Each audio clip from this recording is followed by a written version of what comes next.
is he was kind of in the background. Don't hurt my dad. And he was just kind of like... Guys, I am with Stephanie, the voice actress of Teen Gohan and Kid Goku.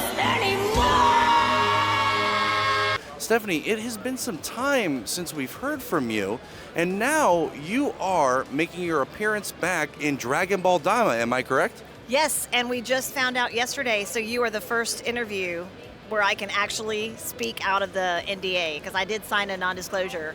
But the voice is in the trailer, and the fans know the voice. They know the voices, so they figured it out.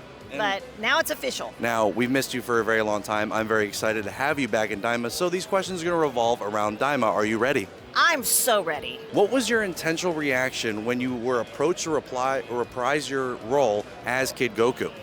Well, I ended up actually being called in to officially audition in July. And this was because Crunchyroll is owned by Toei Animation in Japan, and the fans have been bombarding them with emails and Crunchyroll to bring me back for Daima, since he's changed back into a kid. Yeah. So it'd be like the consistency of the voices. Yeah. So, but when I was actually approached about it, I was just like in a daze, like, because I'd been out of the scene for 16 years, not by choice, but I wasn't in Kai or Super. That my characters had grown up and different things had gone on. So I was ecstatic because it's your craft. It's my craft. It's my passion, and I wasn't being utilized for so long in that scene, in the anime scene. I was still singing and doing other things, but I was just like, finally, I'm back. Like, I feel like I'm back from the dead, because I had a lot of personal stuff going on too throughout those years, a lot of struggles. Yeah. So now it's like I feel like I'm kind of like back from the dead, or the almost dead. How do you feel about the evolution of Goku and Gohan's characters from last you played them to now? Well, they're obviously more developed. They're adults, and they've kind of come into their own. They've lived many years, and but I think what's cool about them being changed back into kids is there's a whole new cast of new talent. They did bring me back, which is one of the few, which is an honor. But I think the cool thing is, it's like I'm back to the Goku from Dragon Ball. We've already been in production for a while, a couple of months. But I try to, with my delivery, I try to bring the fact that he's already lived as an adult back as a kid. So the acting really kind of has to be like, well, he's a mature adult, but he sounds like Kid Goku. So it's kind of like a little challenging, but he's back to being silly and not the smartest knife in the drawer, which everybody loves about him. Absolutely. The innocence, the humor is there. I'm so glad there's humor. You guys are going to laugh a lot. I love it. Yes. I'm excited. And the new cast is amazing. Yeah. Because I get to sometimes hear the pre-roll when I'm at my sessions, or they hear me, because we just do our lines, and it's all done by computer, and we don't have paper scripts anymore. That's another thing that's changed. It used to be VHS tapes and DVDs. Really? Yeah, I mean, I'm talking like late 90s, early 2000s. They would give us a copy of like the VHS tapes that we were on. So a lot has happened, and it's been a total of 25 years. Actually, was it 99? I'm not doing my math very well. Yeah, it's 25 years. So you would say it's honestly easier now to almost voice Kid Goku than it was then? Actually, yeah, it was like riding a bike. I got back in the studio for the audition and nailed it, thankfully. I don't know how many people auditioned. I just was happy to have been asked to audition.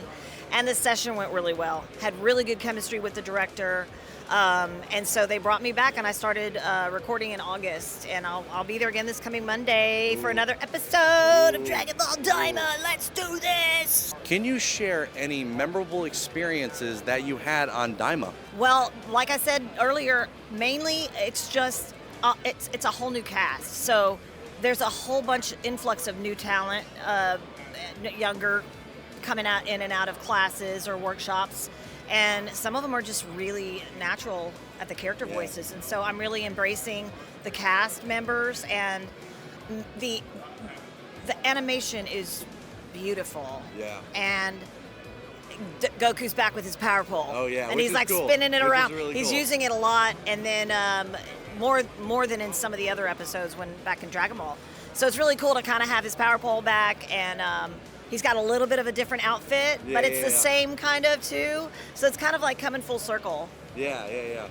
And that was really, really memorable to be able to see that with the new animation, I'm assuming. Yeah, and it is good because I've noticed more than ever, even more so than way back, when I'm doing the lines, like I watch it once in the Japanese and watch the flaps, and I usually nail it on the first. Oh, I know try. you do. I bet No, you do. I mean know it you just do. comes out like it's like it just everything came flooding back. How to do it, being efficient, being focused in the booth, and disciplined, and the director's like, oh, great. Easy. Next. Done. I mean, I love it. A lot of reactions, which they called me the reactress when I was new, way back in the day, because I could come up with all these different reactions. Because that's mostly what Gohan did early on, is he was kind of in the background.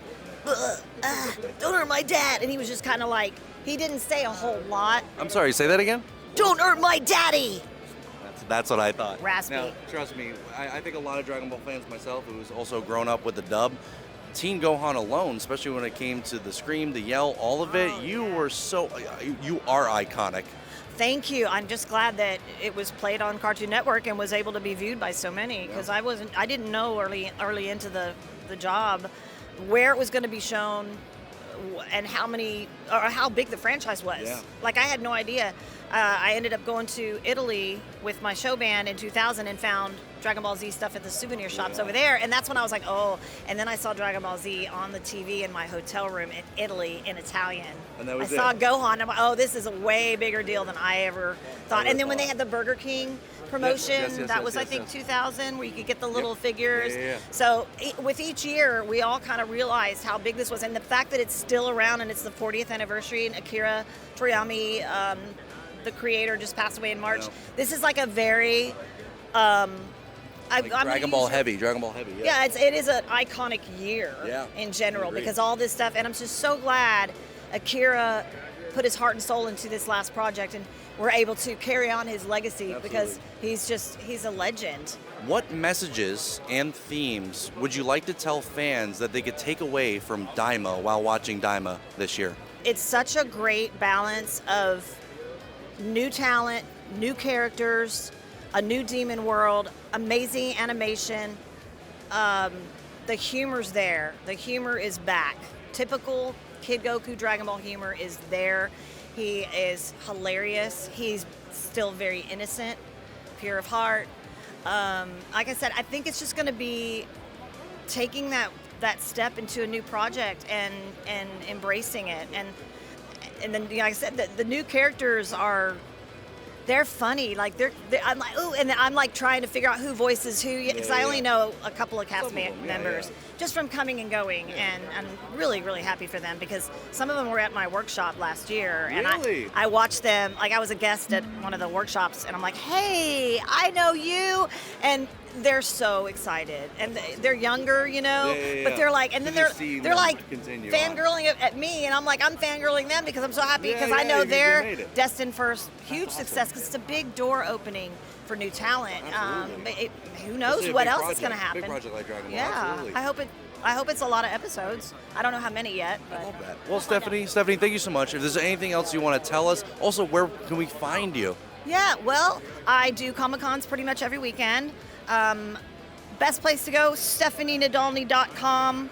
That's got my Facebook. I've got a Facebook voice actors page, an Instagram, Stephanie Nadolny, TikTok, Steph Nadolny. I'm not really active on there right now, but I do have some fun TikTok videos on there. But mainly just the StephanieNadolny.com. It's got some of my music, my animation themes. I wrote some songs that sound like, and I sing them like Goku and Gohan, which are really fun. Halloween song, a Christmas song. Just check out the website, and I usually try to post where I'm going to be. And that's the best place to find me. And if you fill out a form submission, it'll go to my email, and I always write back. Every single fan gets an email back. It might not be right away, but I get to it. Power Pull Extend! Goku and Gohan. We don't have to do this, Cell. This fight. It's meaningless. Ah! I geeked out. Thank you so much, Stephanie. Oh, don't forget, East Kai! I'm the queen, and I will win the gold. I love that. Not everybody knows I did the voice of East Kai. I did. And Baby Trunks. Ah!